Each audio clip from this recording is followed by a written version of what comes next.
भगवान की पूजा होती है। का भगवान दो है? का नहीं बेटा, भगवान एक के है, उसका 1000 नाम है। कबीर साहब माँ के साथ घर आते हैं। जब घर आए तब कबीर साहब कहते हैं, माँ जी हम थोड़ा गंगा स्नान करके आ रहे हैं। देखिए, गंगा स्नान के लिए निकले और एक नदी था, उसी नदी पार करके, चचड़ी पार करके स्वामी रामानंद रोज जाते थे गंगा स्नान करने के लिए। और वही चचड़ी पर कबीर साहब 4 बजे सुबह में लेटे हुए थे। ध्यान से सुनिए, वो दिव्य पुरुष थे बंदी छोड़ कबीर। गुरु की मर्यादा टेकने के लिए, गुरु की मर्यादा रखने के लिए उन्होंने गुरु किया, क्योंकि राम भी गुरु किए थे, कृष्ण भी गुरु किए थे, ब्रह्मा विष्णु महेश भी गुरु किए थे। बड़े बड़े महामानव को गुरु था। गुरु मर्यादा ऊंचा रहे, गुरु का मटुक ऊंचा रहे, गुरु का सीढ़ी ऊंचा रहे। इस मर्यादा को बरकरार रखने के लिए गुरुवर कबीर ने एक प्रकार की नाटक किया। छोटा सा बच्चा के रूप में गुरुवर कबीर चचड़ी पर लेट जाते हैं। स्वामी रामानंद उसी रास्ते से जा रहे हैं।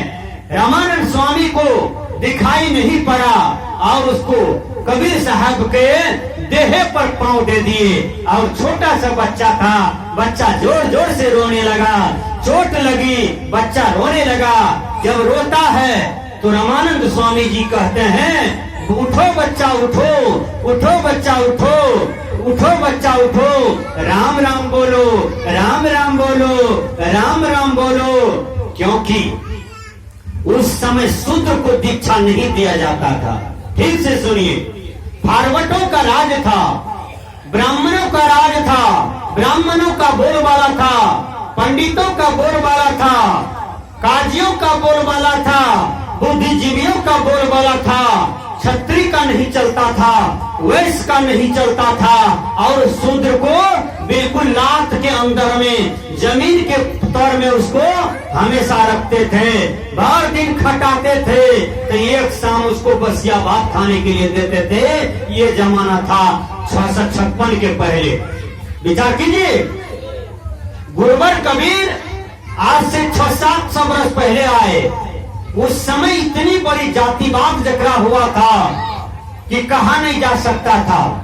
शूद्र यदि वेद पढ़ लिया था तो उसके कान में शीशा का चूर्ण दे दिया जाता था पिघला करके।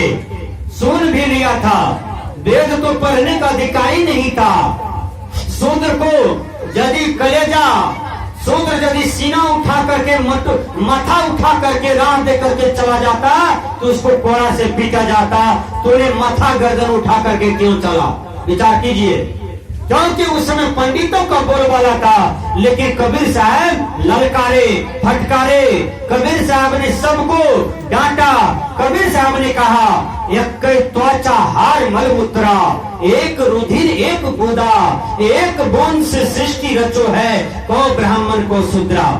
कबीर साहब ने कहा, है ब्राह्मण, अरे अपने आप को फारवर्ड कहने वालों, पहले मेरी बात को जवाब दो।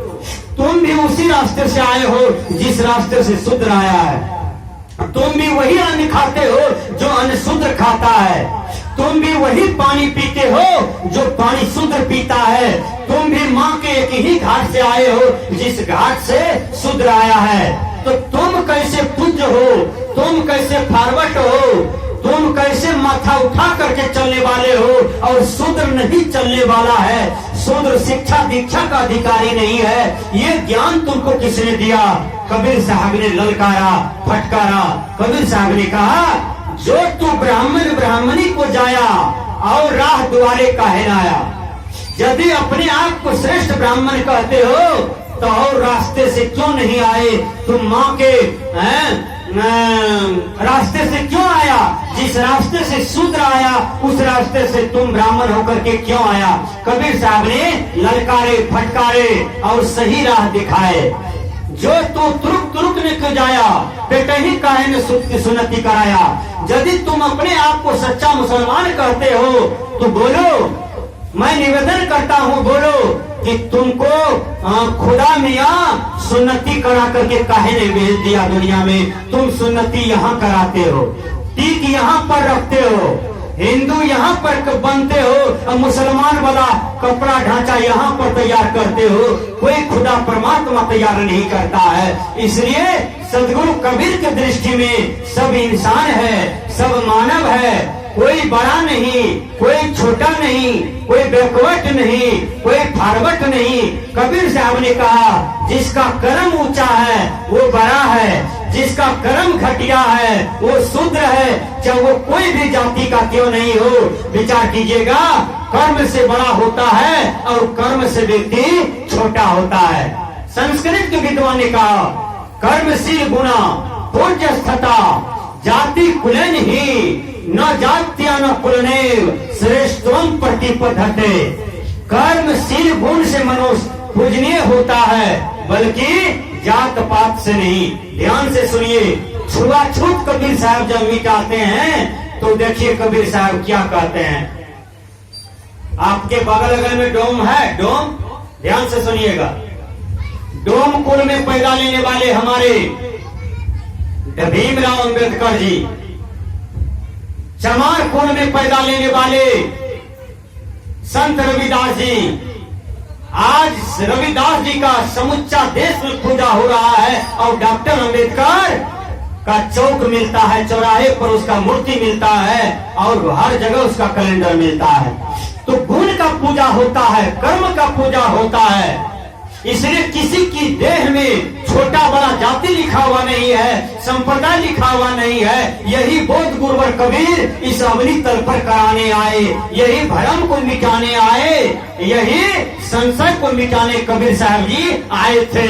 इसलिए आज हम लोग गुरुवर कबीर की जयंती मनाए, गुरुवर कबीर को याद किए, गुरुवर कबीर का पद साखियां को हम लोगों ने व्यक्त किया। मैंने कहा छुआछूत, हम लोग डोम के हाथ का डगरा लेते हैं, सही बात है। डोम के हाथ का सूप लेते हैं, सही बात है।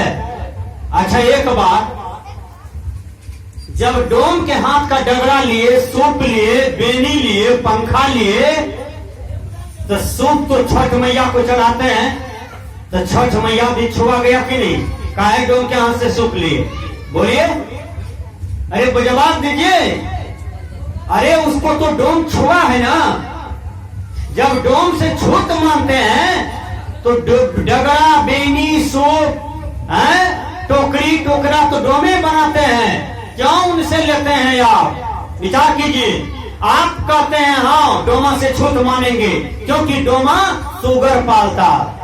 अरे सुगर को पालता है तो सुगर को भोजन देता है, सुगर को जिंदा रखता है, सुगर को घर बना के रखता है। तो एक आत्मा की रक्षा करता है डोम, एक जीवन की रक्षा करता है, एक जीव जंतु की रक्षा डोम करता है। लेकिन जिस सुगर को आप काट करके खाते हैं, चाहे कोई भी जात पात के आप लोग क्यों नहीं है, बड़का जात है कि छोटका जात है, सुगर भात जब खाते हैं तो बोलिए आपसे छूत मानना चाहिए ना? है एक डोम सुगर पालता तो कहते हैं कि हम छूत मानेंगे उनसे, वो उनसे छूत मानेंगे। या तो सुगर को काट करके खाते हैं, बोलिए आपसे कितना छूत माना जाएगा? हैं? यही गुरुवर कबीर पूछते हैं। इसलिए छुआछूत मिटाइए समाज से। व्यक्ति का कर्म को देखिए, आचरण को देखिए। आचरण का पूजा होता है। भगवान राम का समूचा देश में कैलेंडर है, चौक चौराहे पर मूर्ति है, हनुमान जी का, कृष्ण जी का, है क्यों? उनके कर्म में सुगंधी है, उनके आचरण में सुगंधी है। इंग्लिश के विद्वान ने कहा if wealth is lost nothing is lost, if health is lost something is lost, if character is lost everything is lost. धन खोया तो कुछ न खोया, शरीर का स्वास्थ्य खोया तो कुछ कुछ खोया, लेकिन मनुष्य का आचरण खो गया तो समझिए उसका सर्वनाश हो गया। इसलिए पूजा आचरण का होता है, पूजा चरित्र का होता है। आज सती अनुसुईया की पूजा हो रही है तो उनके चरित्र का, माँ सीता का पूजा हो रही है तो उनके चरित्र का हो रहा है। महात्मा गांधी चौक चौराहे पर आ गए, संविधान में कोर्ट कचहरी में उनका फोटो मिलता है। पार्लियामेंट में है, राष्ट्रपति भवन में फोटो है महात्मा गांधी का। हर भारतीय नोट रुपया में महात्मा गांधी का फोटो मिलता है। महात्मा गांधी ने कितना बढ़िया अपने चरित्र को बनाया कि आज समुच्चा देव देव पर गांधी की पूजा हो रही है। तो पूजा चरित्र का होता है, चित्र का नहीं। चित्र तो इंक है, पेंट है, रोशना है? पूजा चरित्र का होता है, इसलिए चरित्रवान बने। ऐसा ज्ञान किसने दिया? तो बंदी छोड़ कबीर ने दिया कि तुम हिंदू मत बनो, मुसलमान मत बनो, हैं? तुम यहूदी पारसी मत बनो, काजी पंडित मत बनो। यदि इस पृथ्वी पर बनना चाहते हो तो चरित्रवान बनो। चरित्रवान जो बना है उन्हीं का पूजा होता है, उन्हीं का मान सम्मान होता है। और चरित्रवान जो होता है वही देश का सेवक होता है, वही समाज का कर्णधार होता है। इसलिए चरित्रवान बनना चाहिए। मैंने कहा गुरुवर कबीर छुआछूत को मिटाए। मैं बता देता हूँ कि तेली को लोग सुबह देखते थे तो जतरा खराब मानते थे। सही बात है बाबा, सही बात है, बोलिए ना। तेली को जब देखा जाता था तो जतरा खराब मानते थे। एक बार मेरा प्रवचन चल रहा था और जब वहां से विदाई हुई ना, एक लड़का हमको मोटरसाइकिल पर लिया, आकर के प्लेटफार्म पर छोड़ दिया। जैसे प्लेटफार्म पर हम पहुंचते हैं एक आदमी मात्र बैठा हुआ था। वो लड़का कहता है बाबा आपको गाड़ी आज नहीं मिलेगी, आपका जतरा खराब हो गया। हमने कहा कैसे? कहा देखिए प्लेटफार्म पर सुंदर सा खड़ा है। हम कहिए सुंदर सा प्लेटफार्म पर खड़ा है तो हमको ट्रेन पकड़ने से मना कर देगा? ऐसा नहीं हो सकता है। नहीं बाबा झंझट हो जाएगा, चलिए। हमने कहा नहीं, हम नहीं जाएंगे, घूम करके हमको गाड़ी पकड़ना है। तो वो लड़का कहता बाबा एक काम कीजिए ना, मेरे साथ चलिए सुंदर साहब के पास। जब जा गए वहां पर तो लड़का कहता है हो सुंदर भाई कंटा हंसो हंसो हंसो। हम कहिए ओकरा हासिल किया कहे छिए? कल के ओकर दांत देख लेवे तो जतरा ठीक रह जेते। बताइए ये कितना बड़ा भ्रम है समाज में। सुंदर साहब का दांत देख लेगा तो जतरा ठीक हो जाएगा, है? ये भ्रम किसने दिया? ये भ्रम है समाज में। किसी की पेट पर, किसी की पीठ पर, बांह पर, सीना पर तेली लिखा हुआ नहीं है। जतरा खराब जतरा ठीक लिखा हुआ नहीं है। बोलिए यदि ऐसी बात है समाज में तो हर आदमी अपना बाल बच्चा को पढ़ा लीजिए। तेली का दांत दिखा करके कंपटीशन में बैठा दीजिए, मैट्रिक फर्स्ट डिवीजन कर जाएगा, इंटर फर्स्ट डिवीजन कर जाएगा, फौजी में नौकरी हो जाएगा, एसपी डीएम कलेक्टर बन जाएगा। ऐसी बात है? ऐसी बात नहीं है। इसलिए भैया ये भ्रम में मत पड़िए। इस छुआछूत को, इस भ्रमवाद को ये संसार से निकालिए। यही कचरा धोने के लिए गुरुवर कबीर यह समाज में आए थे। यही कचरा साफ करने के लिए बंदी छोड़ कबीर ये समाज में प्रकट हुए और मानवता का संदेश दिए। आइए गुरुवर कबीर को रामानंद स्वामी कहते हैं बच्चा राम राम को हो, राम राम को हो।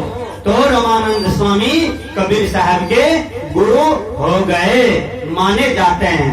बीजक को पढ़िए, समूचा बीजक को। समूचा बीजक में रामानंद स्वामी का मात्र एक ही जगह नाम है। ठीक से सुनिए, रामानंद राम रस माते कहीं कबीर हम कहीं कहीं थाके। मतलब स्वामी रामानंद पत्थर की पूजा करते थे। बोलिए पत्थर में भगवान है क्या? मंदिर में भगवान है? साक्षात भगवान भगवती इस पंडाल में बैठे हैं, इस मंच पर बैठे हैं। मंदिर में तो मूर्ति है भैया, है? मस्जिद सफन सफाई है। अब दिल दरगाह में विचार करके देखो, झलकत नूर खुदाई है। कबीर साहब ने कहा पूरब दिशा हरि को बसा, पश्चिम अल्लाह मुकामा, दिल ही में खोज, दिल ही माँ खोज, इहे करीमा रामा। राम भगवान, कृष्ण भगवान, ऊपर वाला भगवान का स्पष्टीकरण गुरुवर कबीर ने किया। कबीर साहब के जमाने में पत्थर पर लोग ज्यादा विश्वास करते थे। देखिए ठीक से सुनिए, पत्थरे में भगवान मानते थे, अब पत्थरे में शक्ति को खोजते थे। कबीर साहब के जमाने में कबीर साहब एक पत्थर पूजिया रोज जाते थे हटिया बाजार, कुछ सावा मट्टी बेचने के लिए, तो कुछ साग सब्जी बेचने के लिए। तो कबीर साहब उसको बार बार कहते थे, भैया तुम्हारे हृदय में राम है, तुम्हारे हृदय में परमात्मा है, उसको तू जानो, उसको तुम समझो, उस आत्म तत्व को तुम समझो। लेकिन वो कुछ भी नहीं समझते थे, वो कहते थे नहीं यही भगवान है। देखिए घोड़ा पर साबो मट्टी, कपड़ा लत्ता, कुछ बैगन साग लेकर के रोज जाते थे बेचने के लिए। आज वो हटिया, कल वो हटिया, परसों ये हटिया। रोज 8 बजे 9 बजे अंधेरिया में लौटते थे। कबीर साहब का क्या कहा, इसको आज हम सच्चा बोध दिलाते हैं। कबीर साहब नकली बंदूक ले लिए और जाकर के कलभट के पास खड़ा हो गया। कबीर साहब खड़े हो गए अंहार में, उधर से वो बेच के आ रहा है। कबीर साहब ने करपट्टा में सटा दिया। कबीर साहब देश बदल करके मुंह कान झाँप करके करपट्टा में सटा दिए। कहा बोलो बोलो जान मार दे। कहा नहीं हमको मत मारिए। कहा तुम्हारे पास क्या सब है? कबीर साहब पूछते हैं। वो सोचा ये बदमाश है, डकैत है, हमको मार देगा। कबीर साहब कहते हैं तुम्हारे पास क्या सब है? कहा हमारे पास कुछ सामान है, भगवान है, बीच में फकत जान है? शरीर में जान है, कुछ सामान है, घोड़ा पर लदा हुआ भगवान भी है, वो पत्थर वाला भगवान भी रखते थे। तो कबीर साहब ने कहा बोलो तुम इन तीनों में से क्या चीज देना चाहते हो? हैं? ये तीनों में से क्या चीज देना चाहते हो? जल्दी गुना भाग करोगे तो कनपट्टा में फोड़िए देंगे हम, यही चटनी में मिला देंगे। जल्दी गुना भाग करो 2 मिनट में। अब वो गुना भाग करने लगे। गुना भाग करते करते कहा यदि सामान दे देते हैं फिर कैसे कमाएंगे खाएंगे? भगवान दे देते हैं तब तो मर्यादा समाप्त हो जाएगा। भगवान तो भगवान है। पत्थर वाला भगवान भी बोरा में टांग के रखते थे और उसको निकाल निकाल के रोज पूजा करते थे। वो भगवान घोड़े पर टांगल था। इधर फकत बीच में जान है, देह में जान है। जान दे देंगे तो न सामान काम आएगा न भगवान काम आएगा। तो क्या करें? दिमाग में लिया वो काय सामान तो बहुत हो जाएगा। ये भगवान भी सोनपुर मेला में ढेर ही मिलता है, ये वो दे देते हैं। जान रहेगा तो सब कुछ रहेगा। है कल का चोरबा तुम ये जान भी, तुम ये सामान ले लो और ये भगवानों ले लो, भगवान और सामान दोनों ले लो, लेकिन जान को छोड़ दो। तब कबीर साहब तुरंत अपना देश में आए। कल के बोलो अभी भगवान का शक्ति काम दिया तुमको, ये पत्थर वाला भगवान बचाया। बोलो जल्दी है? और तुमको ये सामान टका पैसा बचाया? नहीं बचाया, नहीं पत्थर वाला भगवान बचाया। और तुम अपना जान को बचाने की फिक्र में रहा। तो यही जान आत्मा है, यही जान जीव है। इसी जीव को जानो। जिस दिन जीव को जान जाएगा यह जीव को विषय से निर्विषय कर देगा, अज्ञान से ज्ञान की ओर कर देगा। यही जीव पीव हो जाता है, यही आत्मा परमात्मा हो जाता है। इसलिए भगवान बाहर खोजने की वस्तु नहीं है। गुरुवर कबीर ने कहा मुँह को कहाँ ढूंढे रे बंदे, मैं तो तेरे पास में, मैं तो तुम्हारे ही पास में हूँ, तुम मुझे कहाँ ढूंढते हो? आइए समय बचा है 15 मिनट, मैं भजन गा देता हूँ।